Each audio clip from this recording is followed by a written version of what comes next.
सो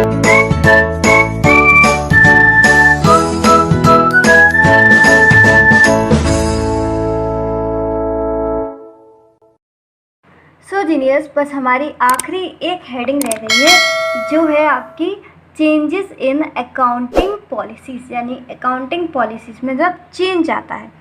तो उससे पहले ये तो जान लें कि अकाउंटिंग पॉलिसीज़ क्या होता है। अकाउंटिंग पॉलिसीज़ आपका होता है प्रिंसिपल प्लस मेथड, मतलब principles and the methods of applying those principles and the methods of applying those principle. जैसे कि डेप्रिसिएशन लगाना वो है प्रिंसिपल, आपका प्रिंसिपल। लेकिन डेप्रिसिएशन आपको एसएलएम से लगाना है, स्ट्रेट लाइन मेथड से, या फिर डब्ल्यूडीवी यानी रिटन डाउन वैल्यू मेथड से। तो आपको किस मेथड से लगाना है? तो समझा, डेप्रिसिएशन लगाना क्या है? प्रिंसिपल। लेकिन वो आप डब्ल्यूडीवी से लगा रहे हैं या आप एसएलएम से लगा रहे हैं, वो है method of applying those principle. तो अकाउंटिंग पॉलिसीज़ क्या होता है? आपका डेप्रिसिएशन लगाना या फिर आपका मेथड ऑफ डेप्रिसिएशन यानी कि डब्ल्यूडीवी या आपका एसएलएम। तो समझा अकाउंटिंग पॉलिसीज़ क्या होता है? Principle plus method. A change in the specific accounting principle and the methods of applying those principle। या तो हमने चेंज किया है किसी प्रिंसिपल में, या फिर हमने चेंज किया है उस प्रिंसिपल को जो मेथड है उसमें चेंज किया, जिसमें भी हमने चेंज किया है, तब हम बोलेंगे कि हमने क्या किया है? चेंजेस इन अकाउंटिंग पॉलिसीज़, यानी कि या तो इसमें चेंज किया या फिर इसमें चेंज किया। किसी में भी आपने चेंज किया वो माना जाएगा। ये क्या चेंज है? आपका अकाउंटिंग पॉलिसीज़ में चेंज है। अकाउंटिंग पॉलिसीज़ क्लियर हुआ क्या होता है? चलो आगे बढ़ते हैं। Adopted by an enterprise in the preparation and presentation of financial statement. तो फाइनेंशियल स्टेटमेंट जब आप प्रिपेयर कर रहे थे, प्रेजेंट कर रहे थे, तो आपने कोई क्या किया होगा? प्रिंसिपल अपनाया होगा, कोई मेथड अपनाया होगा। और अगर प्रिपेयर करते समय या प्रेजेंट करते समय फाइनेंशियल स्टेटमेंट्स को आपने उस प्रिंसिपल या मेथड को आपने चेंज किया है, तो हम बोलेंगे कि आपने अकाउंटिंग पॉलिसीज़ में चेंज किया है। अब कैसे कैसे हो सकता है? फॉर एग्ज़ाम्पल किसके? अकाउंटिंग पॉलिसीज़ के। तो चेंज फ्रॉम, ये डेल्टा नहीं है, फिर से बता दूँ, ये क्या है? Change from. कहाँ से चेंज किया है? पहले आप यूज़ कर रहे थे वेटेड एवरेज टू फीफो। ये है आपका इन्वेंट्री वैल्यूएशन।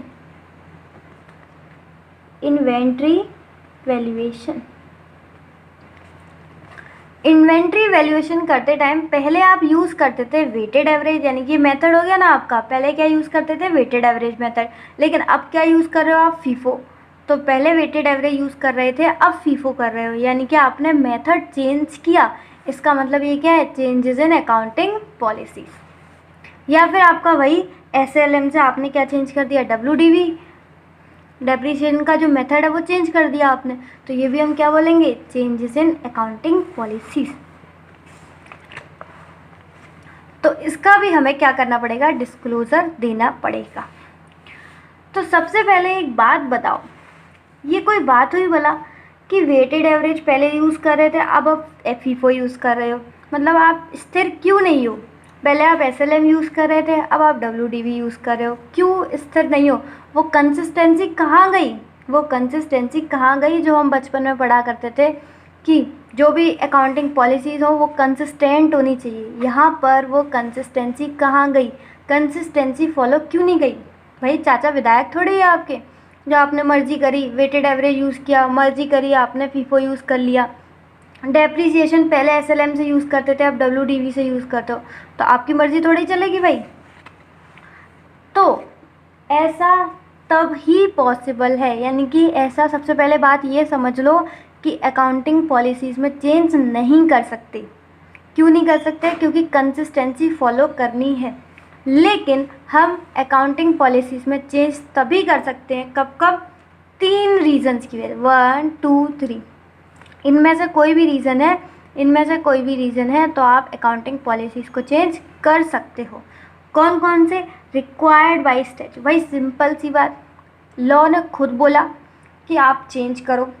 पहले आप WDV यूज़ कर रहे थे, SLM कर दो, SLM यूज़ कर रहे थे, WDV यूज़ करो। मतलब लॉ ने आपसे खुद बोला है तो आपको करनी पड़ेगी भाई, फिर हम नहीं कुछ कह सकते। उसी तरीके से AS की रिक्वायरमेंट है, अकाउंटिंग स्टैंडर्ड बोल रहा है, उसकी रिक्वायरमेंट है कि भाई चेंज करो, हमें अच्छे से प्रेजेंट नहीं हो रहे हैं आपके फाइनेंशियल स्टेटमेंट, प्रेजेंटेशन आपकी ख़राब आ रही है, फटाफट से चेंज कर दो। तो चाहे लॉ बोले या फिर आपका AS बोले, अकाउंटिंग स्टैंडर्ड, दोनों में ही आपको क्या करना पड़ेगा? अकाउंटिंग पॉलिसीज़ में चेंज करना पड़ेगा। थर्ड है आपका leads to better presentation of financial statement, यानी जब आपके फाइनेंशियल स्टेटमेंट्स की अच्छी प्रेजेंटेशन अगर दिख रही है, अगर आप चेंज करते हो तो आप भी कर सकते हो चेंजेस इन अकाउंटिंग पॉलिसीज। समझा? कब कब हम कर सकते हैं चेंजेस? वैसे नहीं कर सकते, लेकिन कब कब कर सकते हैं?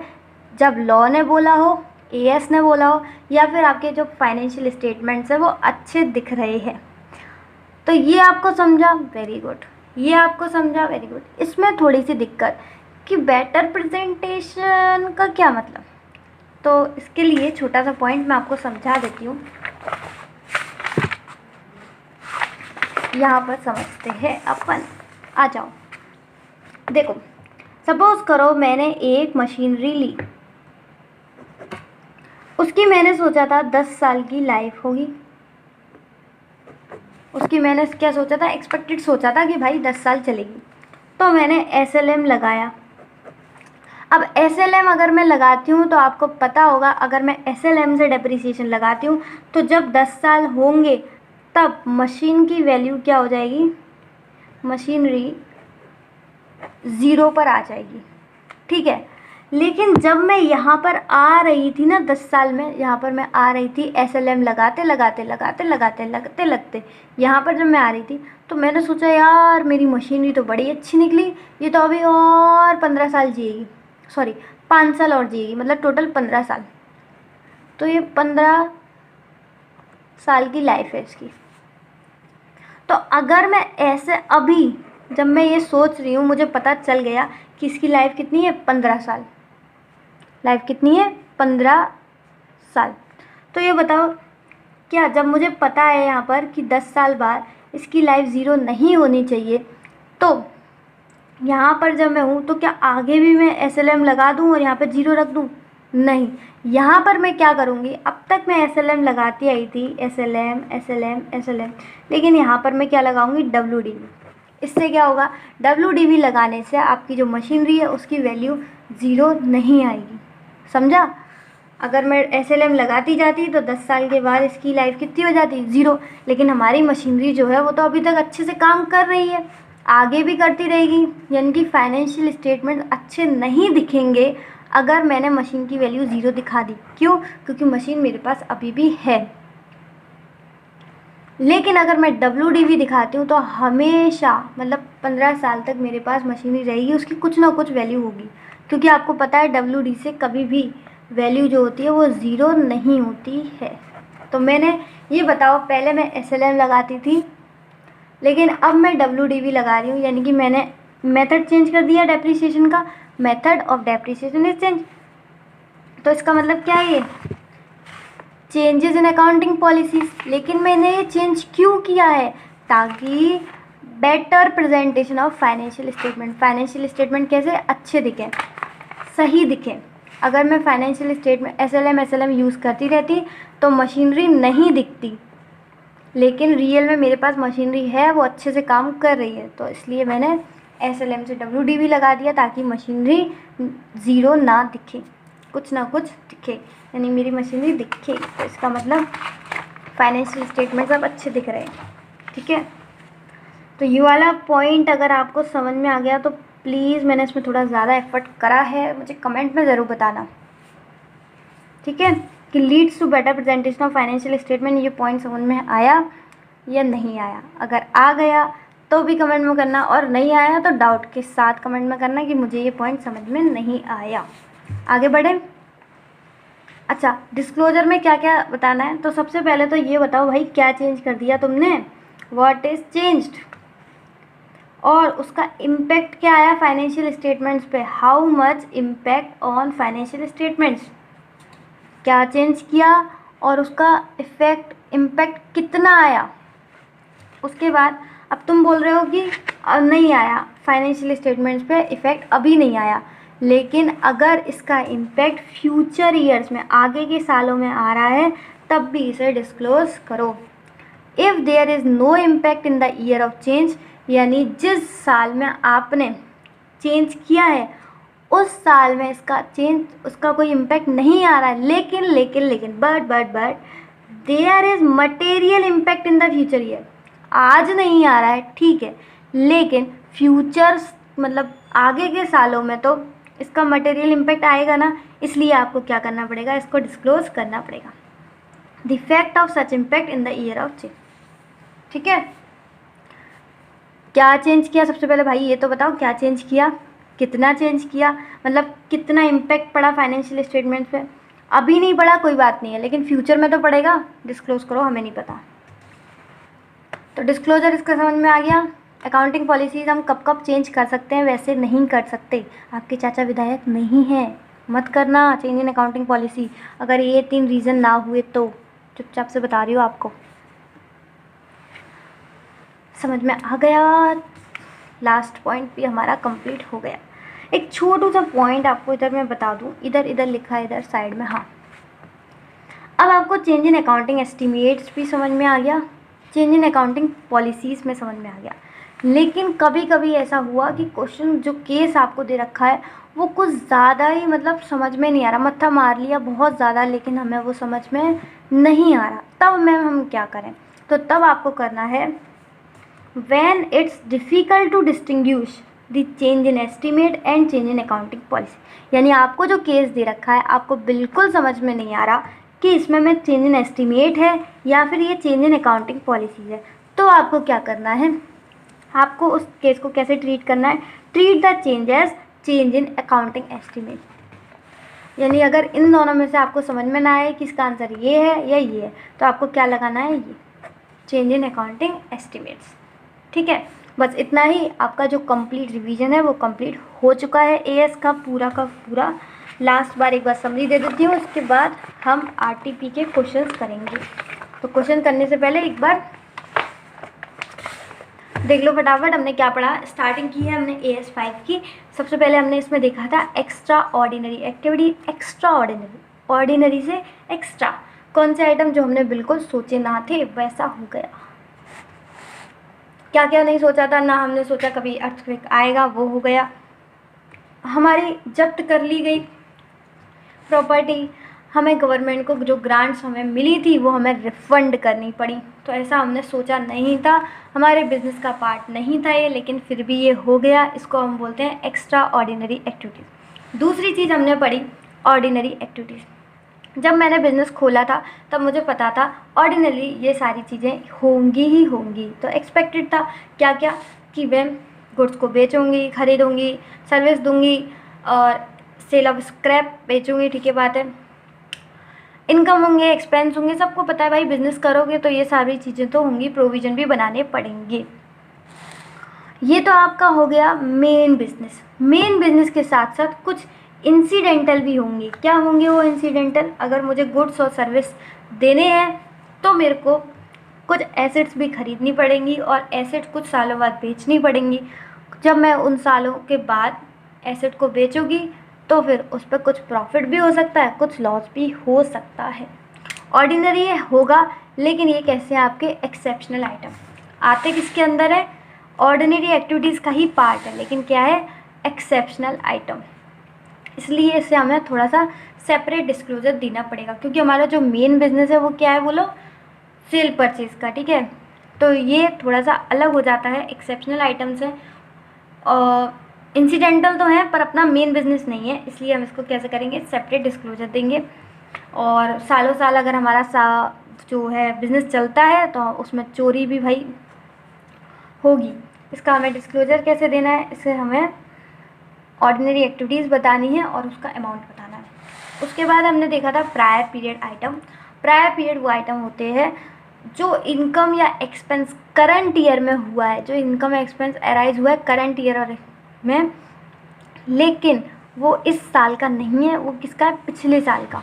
पिछले साल में हमने कुछ गलती कर दी थी, 10,000 डाल दिए थे, लेकिन डालने चाहिए थे 15,000, तो 5,000 इस साल डले हैं। किसकी वजह से, पिछले सालों की वजह से, पिछले सालों की गलती की वजह से। तो हम उसे बोलेंगे प्रायर पीरियड आइटम, ये इस साल के आइटम नहीं है। या फिर हम कुछ भूल ही गए, सैलरी दी थी लेकिन हम भूल गए कि हमने सैलरी दी है और हमें उसे रिकॉर्ड करना भूल गए, तो इस साल तो रिकॉर्ड करी, लेकिन वो आइटम किसका है, पिछले सालों का, या तो इस साल का, इस साल कुछ भी पुराने पीरियड का, तो उसको हम बोलेंगे prior period item.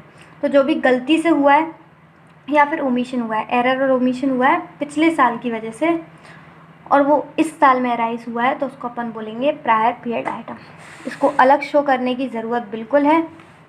These item should be disclose separately. Separate disclosure देना इसलिए ज़रूरी है ताकि जो भी हमारा फाइनेंशियल स्टेटमेंट देखे, पढ़े, समझे, उसे अच्छे से समझ में आए कि भाई ये जो इस बार एक्सपेंस बढ़े हुए हैं वो इस साल की गलती की वजह से नहीं बढ़े, ये पिछले साल की गलती की वजह से बढ़े हैं। तो इस साल जो है अपना फाइनेंशियल स्टेटमेंट अच्छे हैं, कोई दिक्कत वाली बात नहीं है। तीनों हो गए। चौथा हमने पढ़ा था चेंज इन अकाउंटिंग एस्टीमेट। इसमें हम कुछ अनुमान लगाते हैं, लेकिन वो अनुमान जो है भाई चेंज हो जाते हैं। जैसे कि मैंने आपको इसका एग्जांपल दिया था अमाउंट ऑफ प्रोविज़न, तो मैंने 2.5%, इसका मैंने आपको शायद बताया भी था, यहाँ नहीं बताया, यहाँ बताया था, ये रहा। मैंने बोला था कि हमने सोचा था कि भाई 2.5% होगा, यानी कि मैंने 2500 से प्रोविज़न बना दिया था बैड डेब्ट्स का, लेकिन रियल में वो जो बैड डेब्ट्स है वो 5,000 हो गए।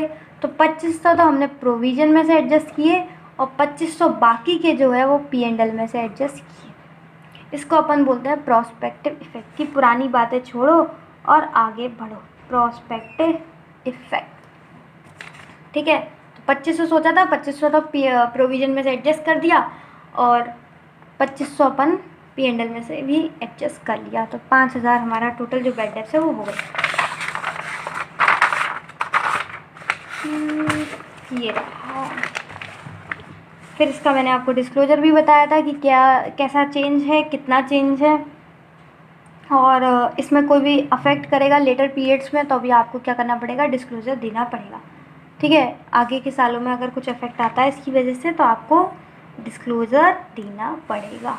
अभी हमने क्या पढ़ा, चेंज इन अकाउंटिंग पॉलिसीज़। हाँ, अकाउंटिंग पॉलिसीज़ क्या होती है, या तो प्रिंसिपल या फिर method of applying those principle, यानी कि डेप्रिसिएशन लगाना। डेप्रिसिएशन किस मेथड से लगा रहे हो, WDV से लगा रहे हो या SLM से लगा रहे हो, तो उसको अपन बोलेंगे मेथड। अगर इन दोनों में से हमने किसी में भी चेंज किया तो अपन उसको बोलेंगे चेंजेस इन अकाउंटिंग पॉलिसीज़। तो भाई चेंज इन अकाउंटिंग पॉलिसीज़ वैसे अपन नहीं कर सकते ड्यू टू कंसिस्टेंसी, लेकिन हम 3 केस में कर सकते हैं। एक है आपका रिक्वायर्ड बाई स्टैच्यू, लॉ ने बोला है, AS ने बोला है, या आपका leads to better presentation of financial statement. इसको भी आपको डिस्क्लोजर देना है, क्या चेंज किया भाई तूने, कितना इम्पैक्ट आया है फाइनेंशियल स्टेटमेंट पे, और अगर इसका फ्यूचर के ईयर, आगे के सालों में अगर लेटर पीरियड्स में इसका कोई इफेक्ट आता है तब भी आपको इसका डिस्क्लोजर देना पड़ेगा। अगर आपको बिल्कुल समझ में नहीं आ रहा, इतना पढ़ने के बाद भी वो केस इतना ज़्यादा अजीब है, आपको नहीं समझ में आया कि अकाउंटिंग एस्टीमेट है या अकाउंटिंग पॉलिसीज़, तो आपको लगा के आना है अकाउंटिंग एस्टीमेट। और ये भाई मैं बात नहीं बोल रही हूँ, ये वाली बात ये मत बोलना, ये आपका AS ही बोलता है, AS में जाके देख लेना, मैं नहीं बोल रही, ये AS बोल रहा है, हम नहीं बोल रहे। ठीक है, तो ये अपना जो है पूरा कंप्लीट रिवीजन हो चुका। उसके बाद मैंने आपको एक शॉर्ट में एक और बार समरी भी बता दी कि हमने पूरे में वीडियो के दौरान क्या क्या पढ़ा। अब आपको स्क्रीन पर जो है एक क्वेश्चन दिख रहा होगा, ये जो क्वेश्चन है इसके 2 पार्ट हैं। ये है आपका मई 2020 की RTP का क्वेश्चन, और इसको अपन देखते हैं मॉड्यूल से। आपने झलक देख ली होगी और झलक में आपने पाया होगा कि ये जो क्वेश्चन है वो एकदम सेम है, एकदम सेम, सिमिलर नहीं बोल रही हूँ, थोड़ा थोड़ा सेम नहीं है, एकदम सेम है। RTP मई 2020, एकदम सेम क्वेश्चन है। किससे? अपने स्टडी मटेरियल से। दोनों जो पार्ट हैं दोनों सेम है। फटाफट से देख लेते हैं क्या बोलते हैं। Explain weather the following will constitute a change in accounting policies और नॉट। अरे वाह, अभी तो पढ़ा है हमने। अकाउंटिंग पॉलिसीज क्या होती है? बोलो, भूल गई क्या? वाह, वेरी गुड। या तो प्रिंसिपल में चेंज या फिर मेथड में चेंज।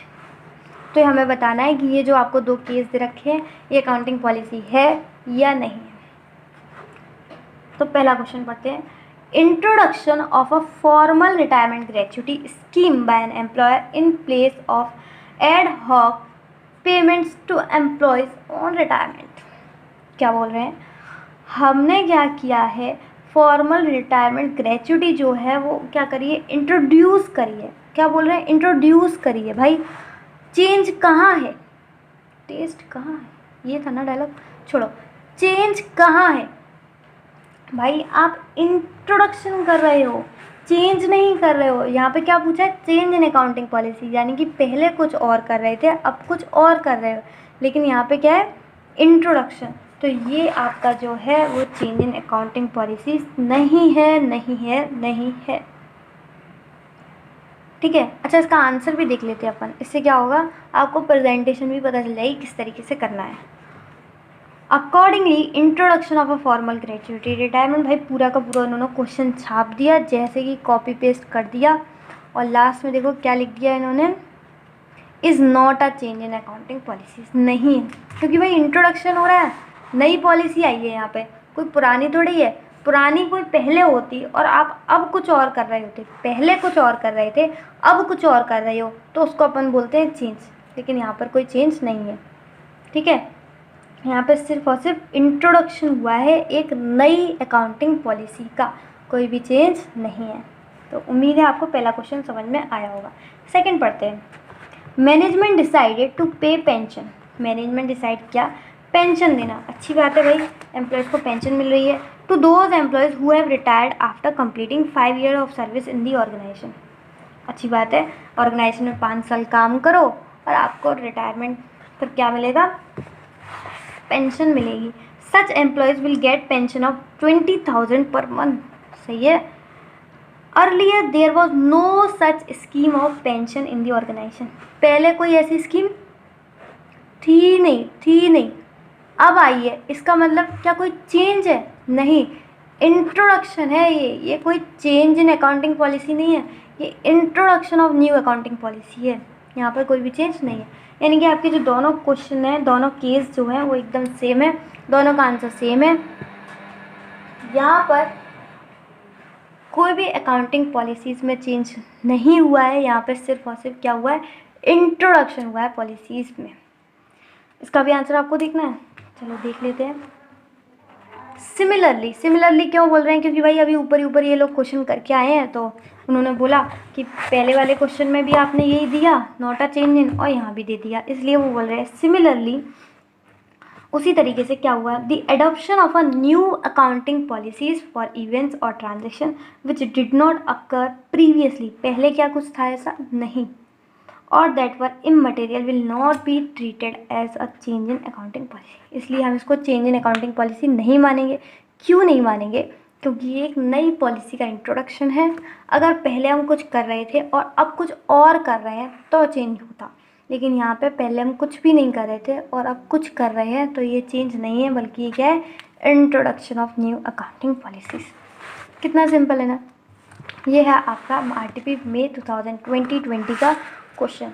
अब अपन करेंगे RTP नवंबर 2019, यानी कि इससे पहले दोनों RTP लेटेस्ट ख़त्म कर लेंगे और हमारा जो पूरा रिवीजन है वो भी कंप्लीट हो जाएगा।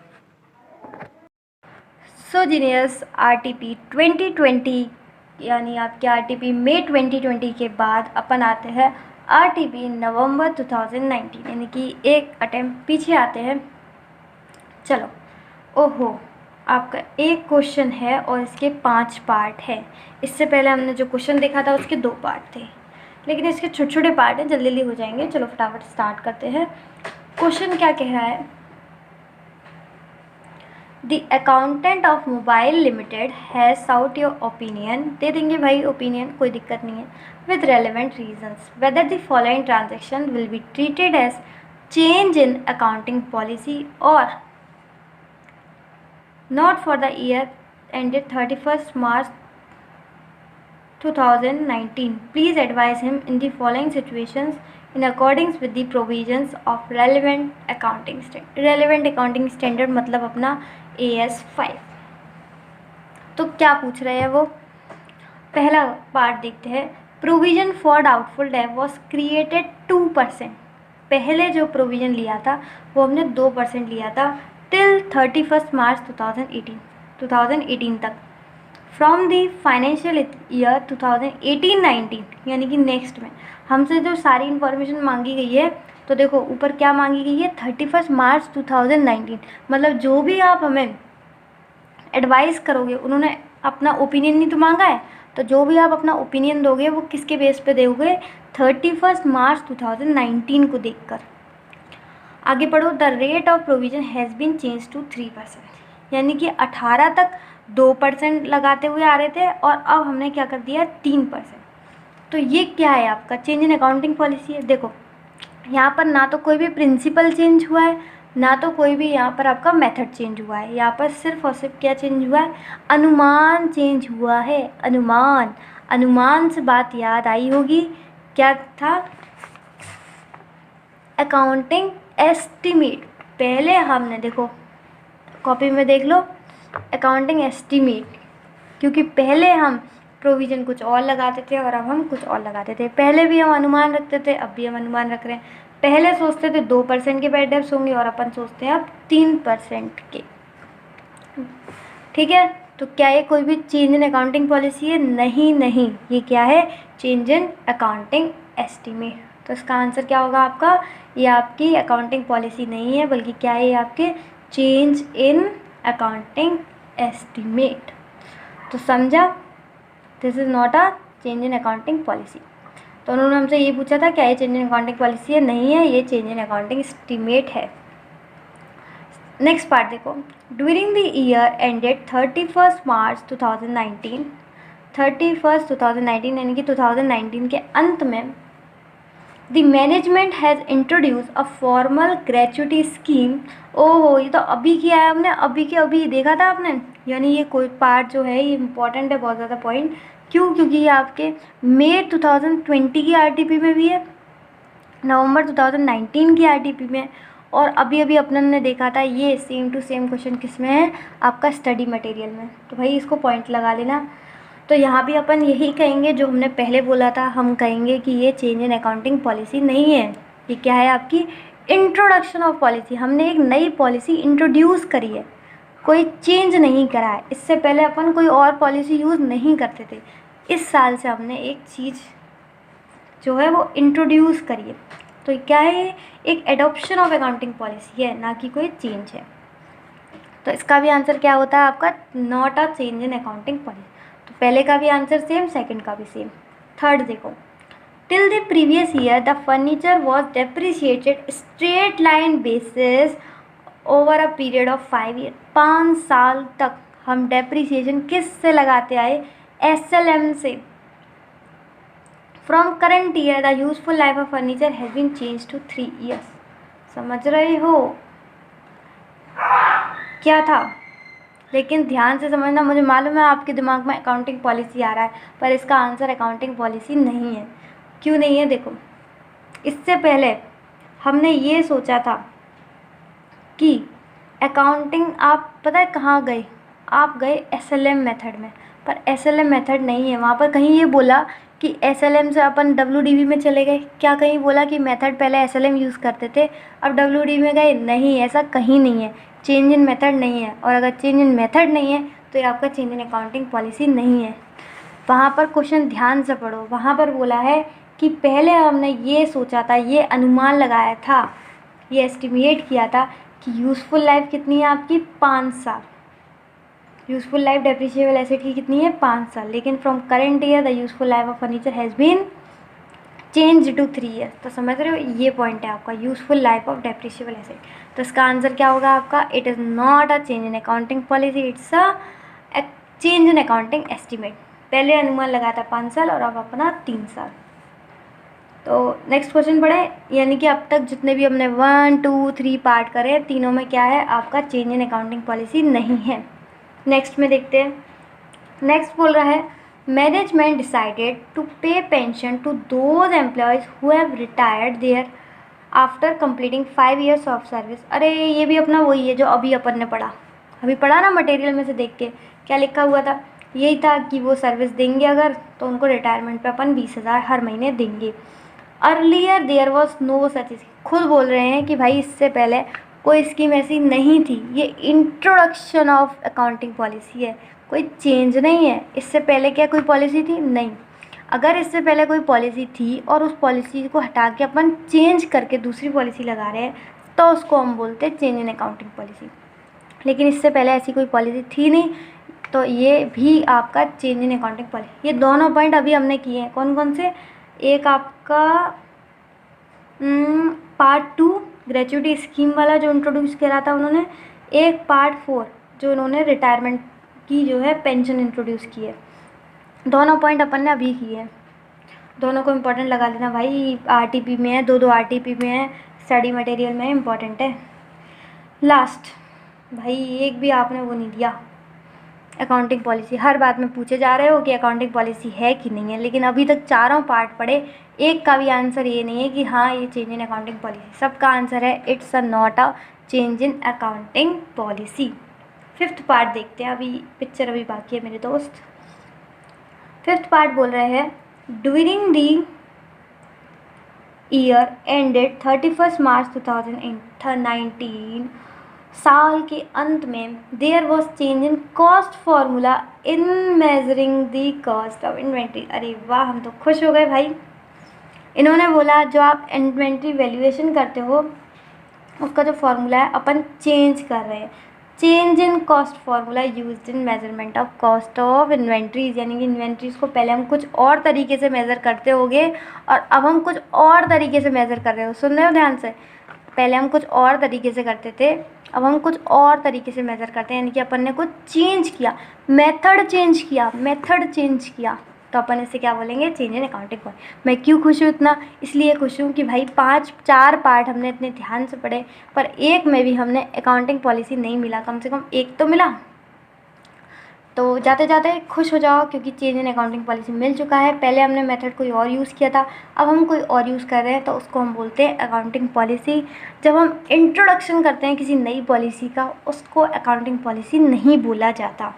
उसी तरीके से जब हम प्रोविज़न की परसेंटेज चेंज होती है या फिर आपका यूज़फुल लाइफ डेप्रिशिएबल एसेट की चेंज होती है, उसको भी अकाउंटिंग पॉलिसी नहीं बोला जाता, उसको क्या बोला जाता है, अकाउंटिंग एस्टीमेट। उम्मीद है आपको मेरी बातें जो है वो समझ में आ रही होंगी। प्लीज़ जब भी बातें समझ में आया करें, मुझे कमेंट सेक्शन में अपना फीडबैक ज़रूर दिखाएं, ठीक है। इससे मुझे भी पता चलता है कि हाँ आपको समझ में आ रहा है, और इसी तरीके से मैं आपकी जो सीरीज़ है वो कंटिन्यू करती रहूँ ईएस की। नोट चाहिए तो मैंने आपको बोला ही है कि आप मुझे बताना कमेंट सेक्शन में, इसका फीडबैक भी देना कि एक एक पॉइंट जो मैंने समझाया वो हर चीज़ समझ में आई कि नहीं आई। कुछ भी ना आया हो तो प्लीज़ मुझे कमेंट में पूछिएगा, जो भी डाउट आया हो, ठीक है। और तब तक के लिए keep sharing, keep loving. Till then मिलते हैं नेक्स्ट वीडियो में, तब तक के लिए बाय बाय।